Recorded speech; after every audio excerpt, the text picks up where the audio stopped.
One of the things that we've been talking about in terms of what a healthy economy looks like, a lot of people have been talking about infrastructure. We had, for those of you, some of you were there last night, some not, we had a very interesting dinner last evening where a lot of people talked about infrastructure. We had someone from AFL-CIO who was talking about the importance of infrastructure investment in the United States. We had people from the Chamber of Commerce who totally agreed with that. And when you have AFL-CIO and the U.S. Chamber of Commerce on the same side, and at the time, Business Roundtable was chaired at that time, I think, by John Engler. Right. And John Engler was on that side. How can such a powerful coalition making such a sensible suggestion lose? Why are you guys so lousy at getting the kind of infrastructure investment you think is important in the country? I totally agree. I mean, if you looked at the world's economy too, I think the world economy now is 70 trillion, and we're 25% of that. And I think by in 20 years, at 3.5% growth, the world economy would be 140 trillion. So for you young folks out there, you're going to be working in an economy in not too long that's double the size of the economy right now. So this is kind of an optimistic thing.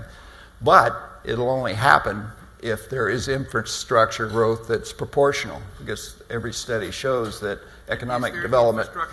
No, there's problems everywhere. The U.S. has sort of abdicated infrastructure growth. You heard earlier that they blamed it on the gasoline tax, which is part of infrastructure, is transportation. That's true. They don't want to raise that amount anymore, so that's the fund for transportation. There is a movement to maybe use mileage usage to fund transportation. That'd be good, but infrastructure is more than that. It's water and sewer, it's electrical power, it's data, it's communications, it's all those things. And it's pretty clear without infrastructure growth, then you aren't going to see that $140 trillion economy. So either infrastructure has to be improved, or you won't get that 140 trillion, so you won't be living in an economy that's double the size it is now. Or we got to get with it, and that's whether it's India, whether it's China, whether it's U.S., everybody, that investment's not happening. And the reason you have that coalition of strange bedfellows agreeing on infrastructure is so obvious in the United States.